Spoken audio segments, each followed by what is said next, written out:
Welcome to PLUSone, the series where each month I look at the free games on PlayStation Plus and tell you if they're worth the download. After all, the games may be free, but your time is valuable.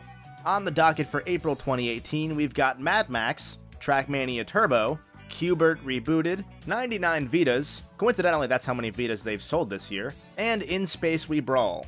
Up first is Mad Max, a 2015 open-world game made by Avalanche Studios, the same company behind Just Cause. Just cause you enjoy those games, though, doesn't mean you'll like this one, so let's find out if Mad Max is right up your alley. Holy f***, that was terrible. As a quick aside, even though it released the same year that Mad Max Fury Road hit theaters, this is an independent adaptation of the series, so if you haven't watched any of the Mad Max films, don't let that scare you away from the game. The game puts you into the shoes of Max, an Australian survivor of the collapse of society. Due to an oil shortage and later a nuclear war, the world has turned into a barren, desolate wasteland. Water for the most part has dried up, and gangs of raiders have seized control of what little is left. So pretty much just Australia, except with more raiders. Max is shown to be an expert driver with a hardened past, simply looking for fuel to keep his car going. This naturally puts him into a fight with a gang led by a man named Scrotus. After a brief confrontation, Max is left in the wasteland heat without his car, without any of his clothes, and with one of Scrotus' dogs, while Scrotus has a chainsaw stuck in his brain. So, overall, fair trade. Shortly afterwards, Max runs into this golem-looking guy that I'm gonna call Mini-Me. Mini vows to build Max a better car, what he calls the Magnum Opus, so that Max can get revenge, and that's pretty much the entire game. You'll drive Max and Mini around the wasteland, finding scrap metal, forging new weapons and parts for the car, and doing some quests for other survivors. Gameplay is split into two distinct chunks, the on-foot combat and the car. If you know any one thing about Mad Max, it's that vehicles play a big role, and in this game that's no different. Very quickly you'll turn a regular old clunker into an armored killing machine with a battering ram, a harpoon to tear down guard towers, a nitrous oxide boost, and much more. During vehicle combat sections, I've got to give the game credit, it makes you feel like a total badass. Shooting a shotgun shell into an enemy's gas tank and blowing it sky high never gets old. However, when you're driving around outside of the combat, things slow down to a bit of a crawl. This world is pretty large, but at least in the first chunk of the game, there's really not all that much to do in it.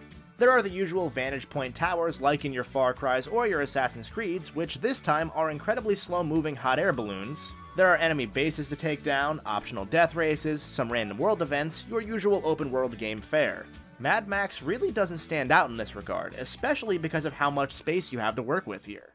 The mission structure is super repetitive, and driving from objective to objective is often a tedious back and forth across the same stretches of desert that sucks the wind out of the early game.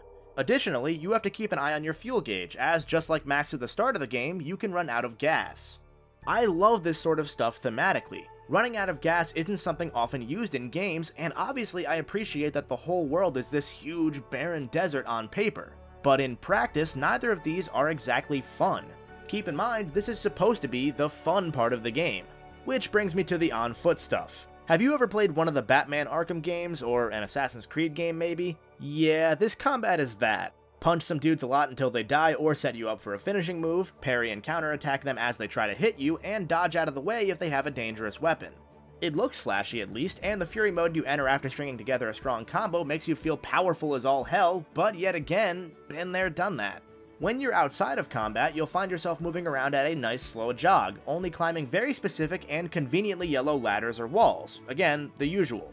What's really shocking about Mad Max is that it's actually more restrictive than I expected out of an open-world game, especially one made by the kings of free-to-do-whatever-you-want open-world games. You can barely jump, and even if you do, it's functionally useless.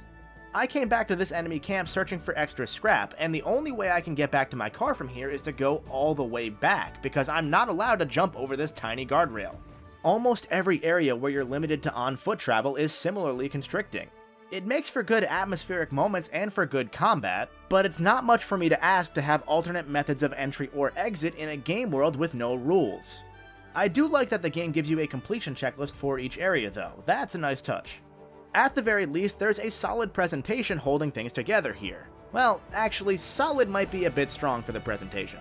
The atmosphere and lighting is incredible at points. When dust storms hit, man, it's just great. The characters are pretty solid too, with most of the voice performances being at least decent in quality. I'm a big fan of Mini-Me here. He's probably the only character I'll remember when I think about this game down the road. but there's a very minimal audio presence, almost no music. Hell, even Max's footsteps are near silent. On top of this, there are a bunch of visual bugs that plague the game and take you out of that great atmosphere. Hell, even a cutscene had frame drops for me at one point. The entire game feels like one missed opportunity after another to me. I've heard that it gets significantly more fun once you get close to maxing out the vehicle stats, but I don't think it's worth it to spend the hours of grinding it takes to get there. I would say give this one a pass unless you're an open world addict. If you are, you're looking at a campaign well over 12 hours, and a completionist can expect 50 plus hours for that platinum. We're looking at a 33 gig file size here, so make sure if you're downloading it to open up some space on your hard drive. And if you're watching this after PS Plus rolls over, you're looking at a $20 game. For $20, I would say you can do better. That said, thanks for watching. If you're thinking about downloading Mad Max, let me know down in the comments below. While you're down there, make sure you're subscribed for future PLUSone videos, my main series of full game reviews, and much more.